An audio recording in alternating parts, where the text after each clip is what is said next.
In this video, we're going to use the HL7 Plus Management Console to create and activate a demo client installation. It's going to take us less than 15 minutes, and let's get started. Step 1, log into the Management Console. So on our computer, your computer, you start up the Management Console and log in. You log in with either your HermeTech customer ID, that's your email address, or your account number and the password.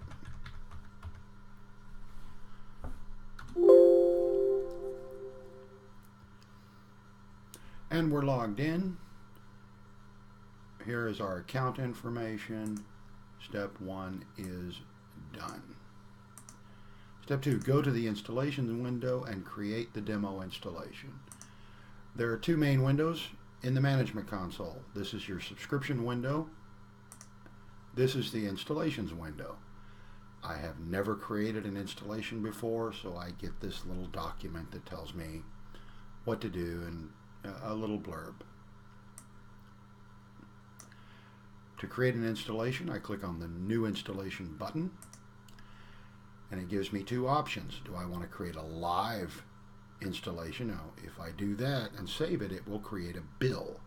Do I want to create a demo installation, which is always the way you want to do this. You want to create a demo installation first to make sure that everything works on your client server.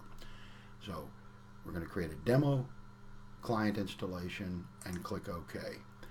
It'll always pull up this document that tells you what a demo installation is, that they expire, you can't run the Windows services, and there's some limited runtime.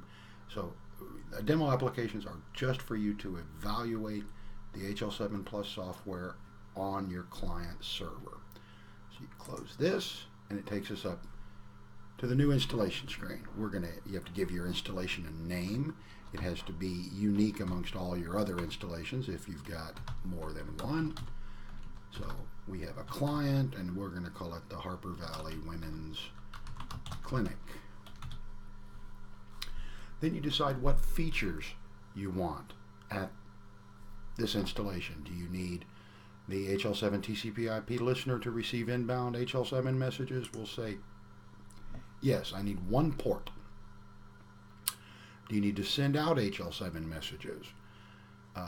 We'll say yes, I also need to send them out. And do you want to use our database schema or our postmaster? I'm going to say yes, I want to use the schema. I'm not going to use the postmaster at this installation. Do you want our notepad editor on there? It's only $10 a year, so we'll throw it in there.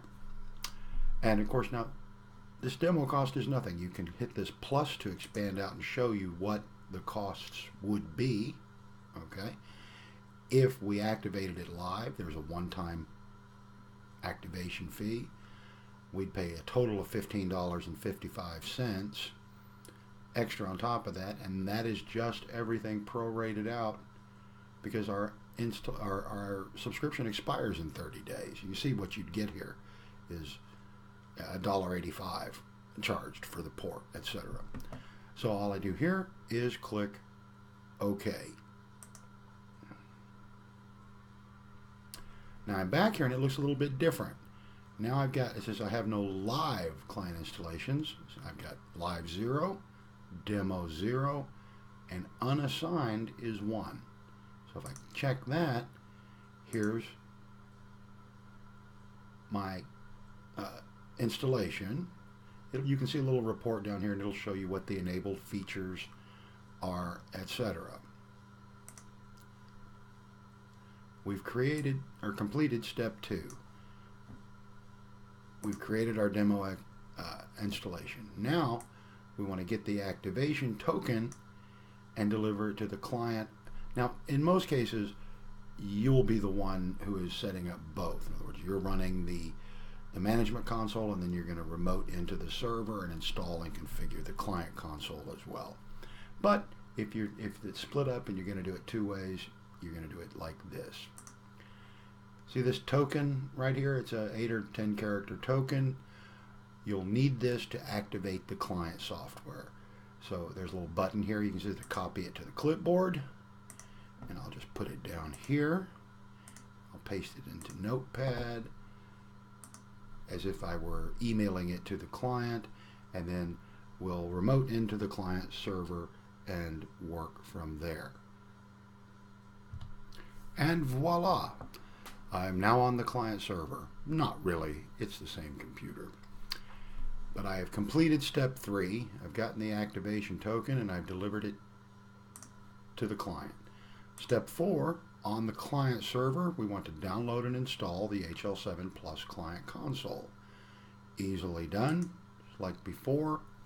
Go to our website, HL7plus.com, find the download link for the HL7 Plus Client Console.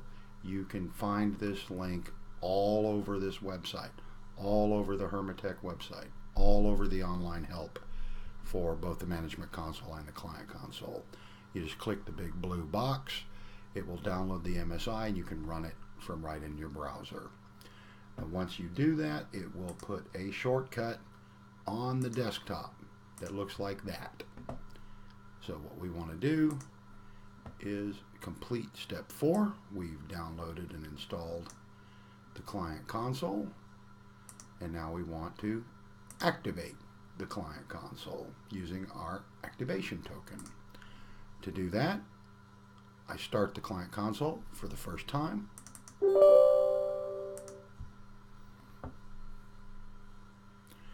And it tells me, we know right here, this installation is unassigned. There is no features to use. We can't use any of the tools, etc. We want to do online activation. There is a manual activation process. You really want to be able to use HL7 Plus over the internet. So what we need is our activation token that we got from the Management Console. I have it here. I'm just going to copy that and paste it in. I click OK.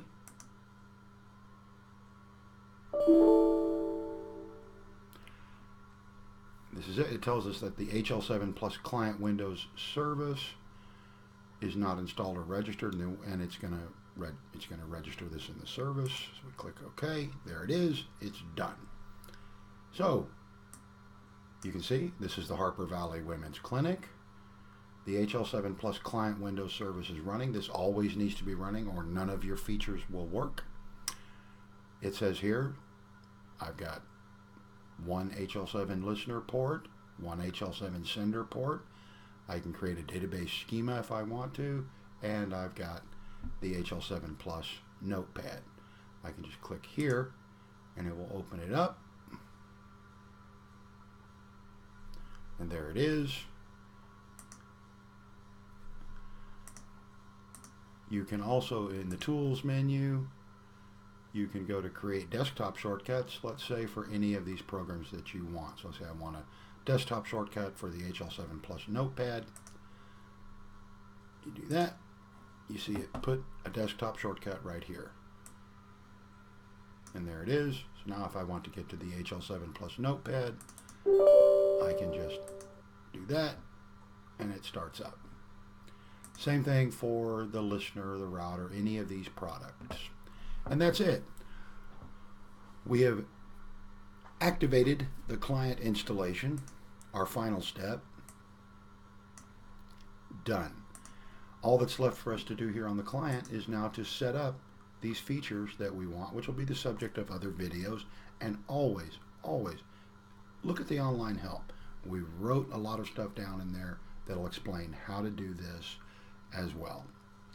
And that's our video.